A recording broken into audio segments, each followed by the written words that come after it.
They saw it coming. They always do.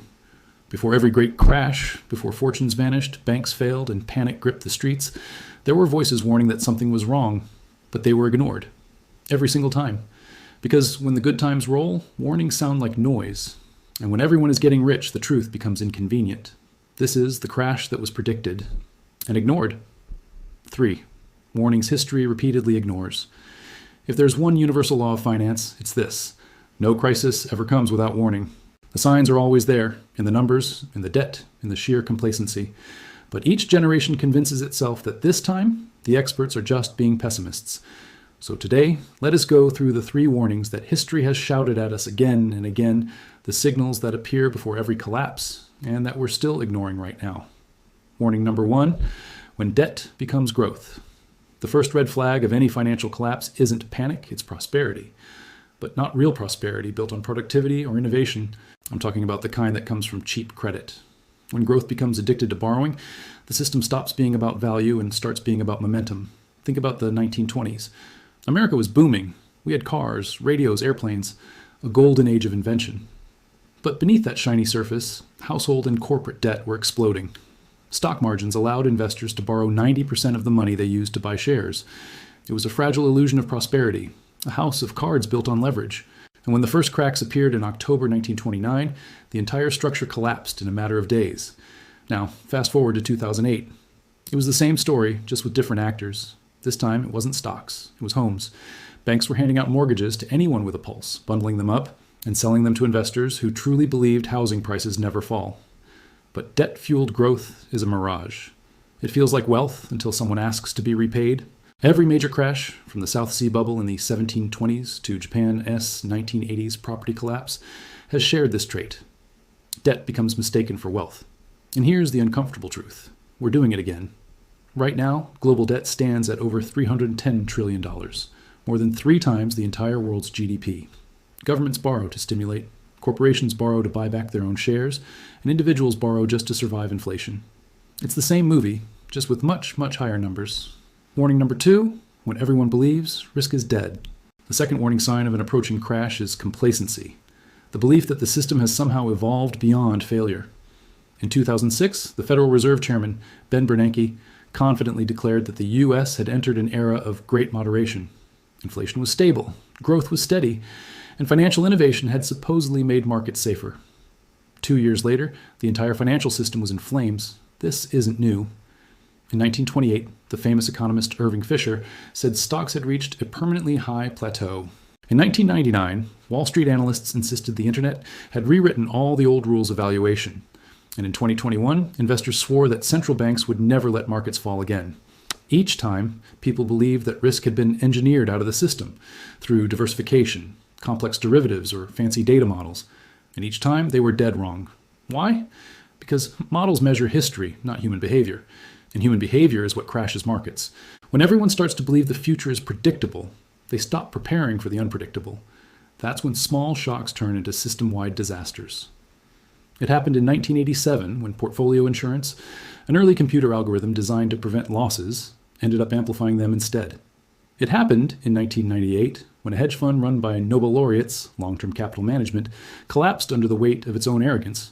And it happened again in 2020 when a microscopic virus turned the world economy upside down, something no model had accounted for. Every single time the experts said the same thing. We didn't see it coming. But the truth is, they just didn't want to.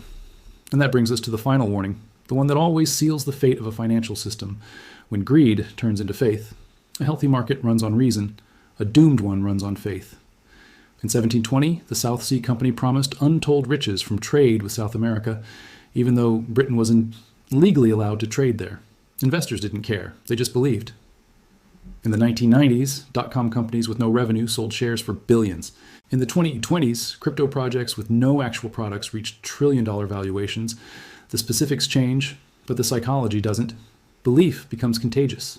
People stop asking questions because asking questions feels like you're losing out.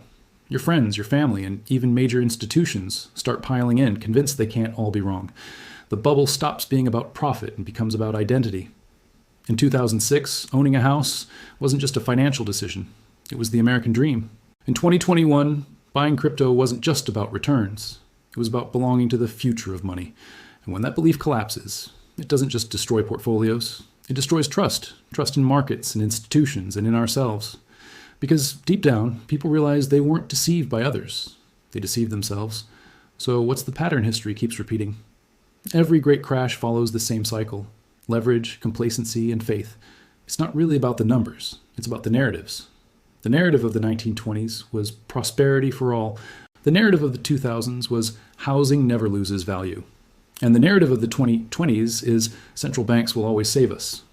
Each time, a comforting story lulls the world into ignoring the obvious truth, that risk doesn't just disappear, it just migrates. In the 2000s, risk moved from banks to shadow lenders. In the 2010s, it moved from governments to central banks. And in the 2020s, it's moving to private credit, corporate debt, and unregulated digital assets. The form changes, but the pressure keeps building. And when enough pressure builds in a system that believes it's safe, the crash becomes inevitable. So why do we keep ignoring the same signals over and over again?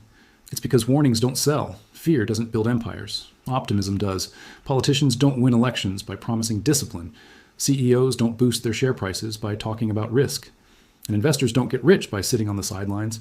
So the cycle continues, fueled by incentives, amplified by belief, and defended by denial.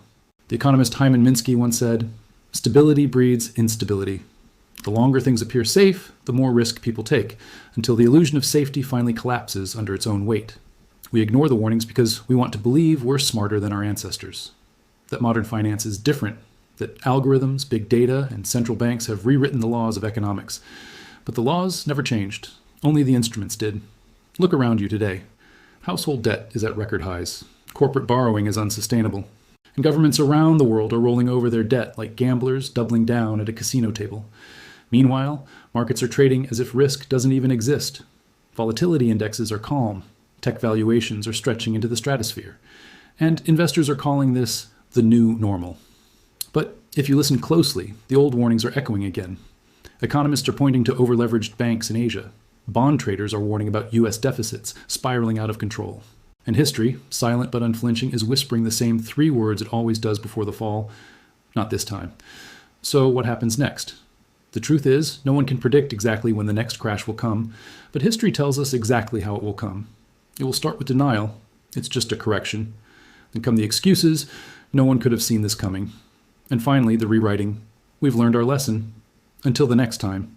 Because finance isn't really about money, it's about memory.